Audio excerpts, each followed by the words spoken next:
खुलुमबाय लोगोफोर, नोंथांमोनखौ दिनैनि फुंबिलिनि रादाबाव बरायबाय। नोंथांमोननि थाखाय गुसुं समनि गेजेराव लाबोबाय गोनांथार रादाब। अन्नानै रादाबखौ जोबजासे नायलांदो। गिबि खौराङाव दङ, कभिडनि साग्लोबसार बांबोनायनि थाखाय मिरु एबसुनि बोसोरारि जथुम्मानि अक्ट'खौ फावसयबाय।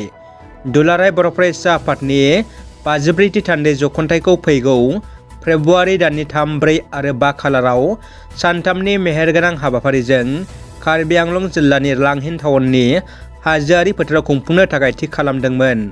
नाथाय जोबोद दुखुनांथाव बाथ्रा दि भारतनि गुबुन गुबुन रायजोफोरजों लोगोसे आसामावबो दिनै कभिड-19नि गाग्लोबनाया सानफा एफा बारानिफ्राय बारा जासिननायाव आगुनि थिखानाय खालारखौ सोलायनानै गोदानै फैगौ 3, 4 आरो 5 मार्च 2022 खालाराव बै एखे थावनियावनो खुंफिननो थाखाय मिरु एबसुनि 7थि मावफुं मेलनि गेजेरजों मैया थि खालामफिननाय जाबाय। गोग्गाथाव बर' फिसाखौ बरायदों।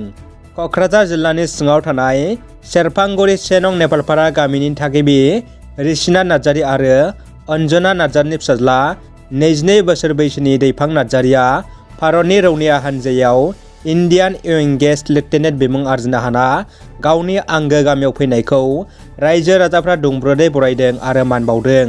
चिराङाव हाग्रा फोजोबस्रांनायनि सायाव सांग्रांथि हाबाफारि बानजायदों। चिरां जिल्ला DFO ब्रह्मानन्द पाटगिरिनि बानजायनायाव चिरां जिल्ला रुनिकाटा गोजौ आरो गेजेर फरायसालियाव सानसेनि मेहेरगोनां हाबाफारिजों हाग्रा ओनसोलखौ फोजोबस्रांनायनि हेंथायै गुबुन गुबुन फरायसालिनि फरायसाफोरखौ लाफानानै सांग्रांथि हाबाफारि खुंफुंदों। दुलाराय बर' फरायसा आफादनि आदब आरो गुन गोनां सोलोंथाइनि मावथांखिनि हाबाफारि बायदियै बिजनि दख'रा एबसुनि सिङाव थानाय बरलावगामि दालाइ एबसु सिंनि UN एकाडेमि बरलावगावनिफ्राय 2022 मायथाइयाव मेट्रिक आनजाद होनो गोनां फरायसाफोरजों जर'खा सावरायनाय जायो। बे सावरायलायनायाव गाहाय आलासि महरै बाहागो लायो बिजनि दख'रा दुलाराय बर' फरायसा आफादनि आफादगिरि सुबिलाल दैमारि बिथाङा। दानिया फैदो गुबुन मोनसे खौराङाव।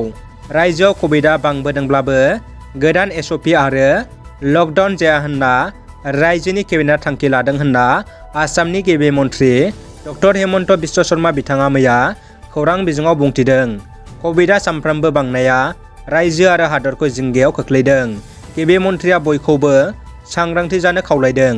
रायजोनि सोलोंथाइ बिफाना SSLC आरो HS फाइनाल आनजादनि अक्ट'खौ फोसावबाय। मेट्रिकनि फाइनाल आनजाद आरो गोजौसिन फरायसालिनि जोबथा आनजाद थामहिनबा हायार सेकेन्डारि फाइनाल एग्जामनि रुटिनखौ फोसावबाय। मेट्रिक आनजादा सोलिफु बोसोर 2022नि 15 मार्चनिफ्राय जागोन आरो HSआबो 15 मार्चनिफ्रायनो जागायगोन। मैया रायजोनि केबिनेटखौ हाजोआरि जिल्ला ओनसोल हाफ्लंआव खुंफुंदों।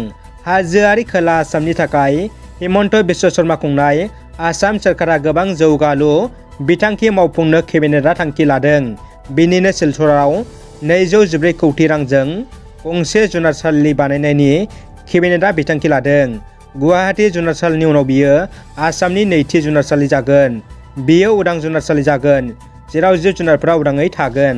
सानसुमा खुंगुर बैसुमुतियारिया बर' समाजजों रेजेक्ट खालामजानाय सासे सुबुंसो। बे बाथ्राखौ बुंदों BTAनि डेपुटि चिफ गबिन्द बसुमतारिया। सानसुमा खुंगुर बैसुमुतियारिया थांनाय 2020 मायथाइनि 27 जानुवारियाव जालांनाय गोजोन बर' बिटिआर गोरोबथाखौ सोंखारनायनि सिगां सानसुमाया 1993 मायथाइयाव खालामनाय BSC सुक्तिखौ सानग्रोनाया मोजां।